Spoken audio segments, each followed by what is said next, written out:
What's the scariest 100 true story you've heard of? So far I've personally seen two people who are so obese and so stationary that they sat on their couches without moving for extended periods of time. They stay there eating, urinating, and defecating on their cloth couches long enough that their skin broke down and the fabric meshed with their flesh. To be removed they had to have the couch cut apart, and at the hospital we had to cut parts off their buttocks, thighs, and back to remove the couch fabric and the infected flesh. Both of them eventually died from systemic infections related to the wounds. My aunt fell asleep on her couch one night and my uncle was asleep upstairs. She woke up around 12 a.m. to a random man staring at her while she slept. He said the guy upstairs was sound asleep. Meaning he came in, saw my aunt on the couch, looked around, and then sat there and watched. She told him to leave and somehow by the will of God he left. He slid in through the back door. We live in a relatively safe area. Craziest shit I have ever heard. The story of John Edward Jones getting stuck in Nutty Putty Cave in Utah.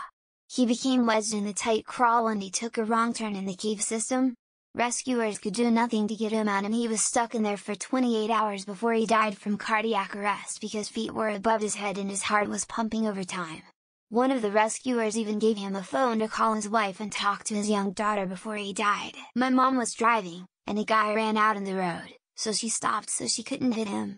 It was nighttime, so it was pretty dark out, and 3 other men emerged from the forest around, all trying to use the door handles of her car to get in.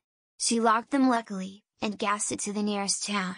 Remember to always lock your car after you start it, because if it wasn't unlocked who knows what would have happened to her. My mom is from El Salvador. She lived there at the height of the Civil War. She told me that one time, the terrorist group in her country found out someone in her town was part of the military. He had twin daughters with extremely long hair. They tied their hair to the trailer hitch of their trucks and proceeded to do donuts in the middle of town and drag them until they both died. They then left their bodies on his front door. On February 16, 2009, Travis, a chimpanzee, attacked and mauled his owner's friend, blinding her, severing several body parts, and lacerating her face, before he was shot and killed by a cop. The owner called 911.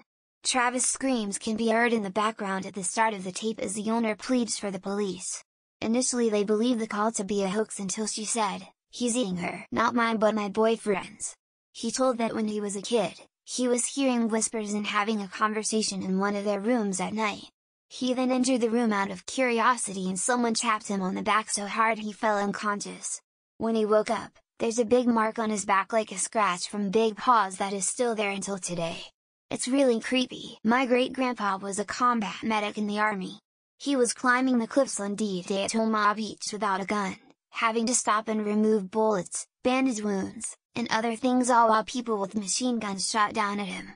The fact that he got to sit in his favorite leather recliner and tell me that story some 70 years later is a miracle. World War II, the Pacific Theater. My great-uncle on my mother's side fought at Okinawa. While taking cover behind a rock, he was shot through the foot by a Japanese sniper and evacuated to the hospital for recovery. He was the only member of his platoon to make it off the island alive. My mom told me my dad had a dream where a lizard, I think Komodo dragon something, scratched him on the back of his neck. The following morning he had woke up with actual scratches at the back of his neck. It was recently when this happened. I can't really remember any scary stories. The story of the Lake Newell's disaster. The lake periodically belches a cloud of invisible carbon dioxide gas that suffocates everything within a 16-mile radius. In 1986, over 1,700 people and all their livestock died without even understanding what was happening to them. When I was a freshman in high school, I saw 2 men get in a fight, and one man put a gun in the another man's mouth and told him to beg for his life, which he did. 14-year-old me peed his pants multiple times after that and needed counseling. I would probably say one of the overdoses I responded to. Kid was black, no pulse. Nothing. Hit him with 5 doses of nasal Narcan and chest compressions before he woke up and refused treatment. The paramedics on scene. That TikTok about that girl finding an apartment behind her bathroom mirror. I mean, what the hell is that shit? Then on loop and it show a whole house behind the mirror wardrobe, but wasn't creepy or scary. The US government will say they are treating your disease, but in fact, they aren't treating you. They're letting your disease progress, so they can confirm their own racial bias. The murder of Sylvia Likens. It's equal parts heartbreaking and scary due to the fact that humans can be so cruel. The amount of savings I'll need in order to retire with the bare minimum of human dignity. One of my parents' neighbors had shingles so bad that he committed suicide. We are destroying our planet and lots of people don't seem to care.